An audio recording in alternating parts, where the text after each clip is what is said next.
Hello అండి, welcome to Dithika organics. Video మొత్తం చాలా కలర్ఫుల్గా ఉంటుంది. ఏంటో మీకు అర్థమైపోతుంది కదా. ఇక్కడ fresh batch herbal bath powder అనేది ప్రిపేర్ చేస్తున్నాము.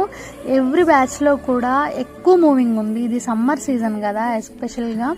సో బాత్ చేసేటప్పుడు ఈ సున్నుపిండి యూజ్ చేస్తే ఏమవుతుందంటే సోప్ పెట్టడం వల్ల కొంచెం జిడ్డుగా అలానే ట్యాన్ రిమూవ్ అవ్వదు.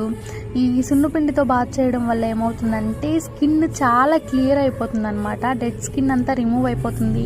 ట్యాన్ పిగ్మెంటేషన్ ఈజీగా రిమూవ్ అవుతుంది. అలానే సమ్మర్ కాబట్టి కొంతమందికి చెమటకాయలు వస్తుంటుంది. అలాంటి వాటికి కూడా ఇది చాలా హెల్ప్ఫుల్ అవుతుంది అనమాట. ఇక్కడ మనము రోజ్ పెటల్స్, మంజిస్టా, లికోరైస్, చందనము వీటి స్మెల్ అయితే చాలా బాగుంటుంది. మనం మార్నింగ్ బాత్ చేసిన ఈవినింగ్ వరకు ఆ ఫ్రెష్ ఫీల్ అలానే ఉంటుంది. సో ఆల్రెడీ కస్టమర్స్ యూజ్ చేసిన ఫీడ్బ్యాక్స్ మన పేజ్లో ఉన్నాయి. కొత్తగా